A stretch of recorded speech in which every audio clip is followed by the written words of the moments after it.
Dalam Bapa dan Putra dan Roh Kudus, amin. Bapa, terima kasih Engkau mengingatkan kami supaya kami terus berbuah. Sekecil apapun buah yang berasal dari perbuatan-perbuatan baik kami. Bantu kami ya Bapa, supaya buah-buah kami semakin melimpah. Karena melimpah pula yang Kau berikan kepada kami. Terpujilah namamu kini dan sepanjang segala masa. Amin. Para saudaraku terkasih dalam Kristus, pada akhirnya kita harus sadar dan tahu bahwa kita harus berbuah. Dan Yesus mengatakan buah yang diberikan itu akan berlimpah. Berlimpah-limpah, abundance of fruits. Tetapi bagaimana cara kita bisa berbuah, menghasilkan buah? Dan Yesus hari ini menunjukkan kepada kita, yaitu apa? Supaya benih yang ditaburkan itu, benih itu harus mati dulu. Ya. Bagaimana kalau kita tahu dalam pertanian kita menanam benih, benih harus mati dulu. Diambil, didiamkan, dijemur, lalu mati. Suatu perumpamaan yang sangat dalam,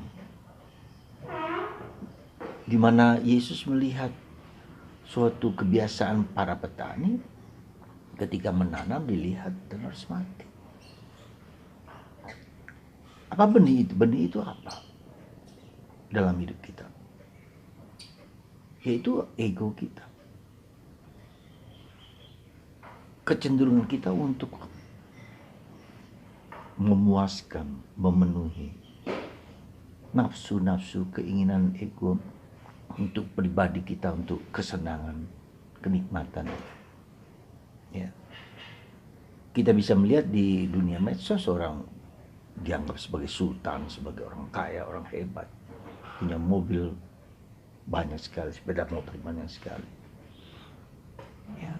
Dan itu kecenderungan kita yang paling dalam, yang nggak bisa kita hindarkan dan kita lepaskan dari kedirian kita. Dan kita punya kecenderungan untuk menjadi terbesar, menjadi termewah, menjadi terkaya, terhebat, termulia, terhormat.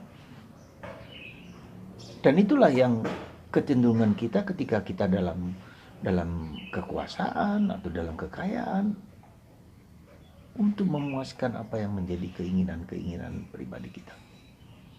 Di masyarakat hari-hari ini viral, seorang jenderal ternyata hanya karena, dalam tanda petik, perbuatannya dia untuk memuaskan kekuasaannya dan memuaskan nafsunya untuk, ya katakanlah jujur, kalau meskipun belum diketahui tapi orang tahu semua.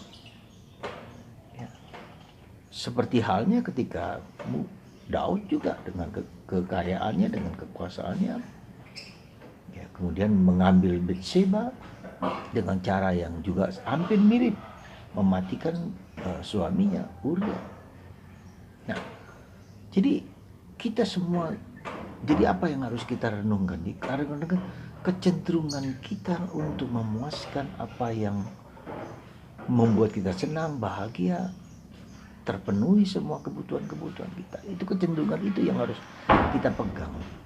Dan itu yang harus dikorbankan. Sekali lagi, itu yang dikorbankan. Kalau kita tidak mati terhadap benih itu, tidak mati, ego itu tidak mati, maka kita tidak akan menghasilkan buah yang berlimpah. Ya. Jadi saudaraku terkasih, perjuangan pergulatan kita untuk berbuah itu adalah perjuangan kita untuk mematikan, dalam tanda petik, mematikan ego kita demi kekuasaan kita sendiri. Tidak berarti ego itu jelek, tetapi ego itu tidak untuk memuaskan diri sendiri, tetapi ego itu dipakai untuk melayani, memberikan kebaikan bagi orang lain. Ya, nah itu yang harus kita sadari dengan baik. Kemudian di dalam diri kita ada suara hati yang mengatakan lakukan yang baik, hindari yang jahat. Ini pegangan sentral, fundamental dan esensial di dalam kehidupan kita. Lakukan yang baik, hindari yang jahat. Dan Tuhan tanam itu dalam hati kita. Tapi kita bisa melihat bagaimana kemudian Karena ego itu banyak kali mengarah kepada unsur yang menghindari yang jahat atau jatuh ke dalam yang jahat. Karena apa? Karena dosa kita tadi itu. Dosa kita membuat kita menjalankan apa yang jahat, apa yang tidak baik. Ya kasarannya tadi itu. Misalnya ada 7 dosa, ya sombong, marah, iri, serakah, kikir, cabul. Nah, hal-hal itu tuh ada di dalam kecenderungan kita untuk melakukan semua hal itu. Maka Yesus selalu mengatakan bahwa mati terhadap hal-hal seperti ini. Apa mungkin? Mati terhadap ketujuh dosa itu. Apa mungkin?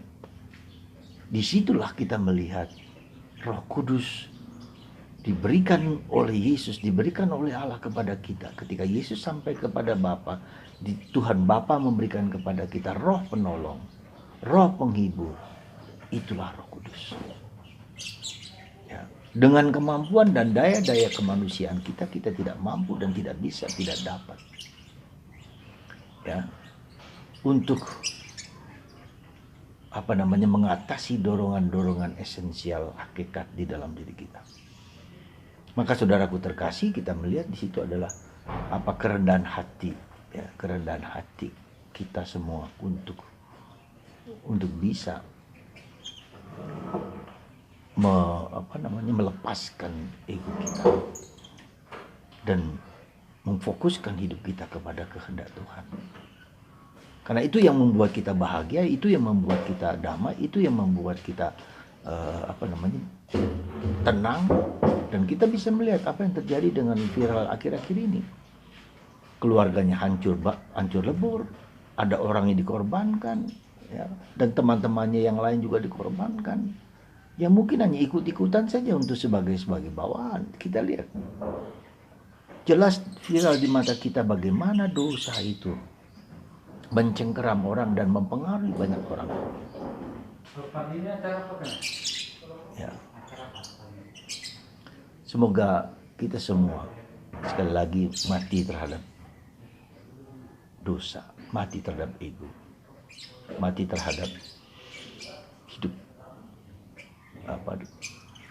hidup yang mencari kesenangan diri sendiri.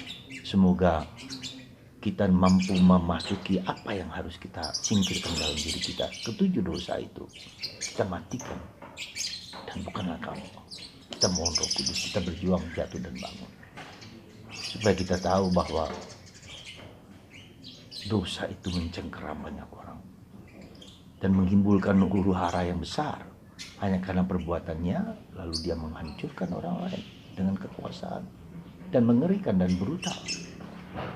Semoga Anda dan saya dan kita semua mampu memahami, mengerti apa yang harus menjadi perjuangan kita mengalahkan egoisme kita, membawa kita kepada kebersatuan dengan Tuhan.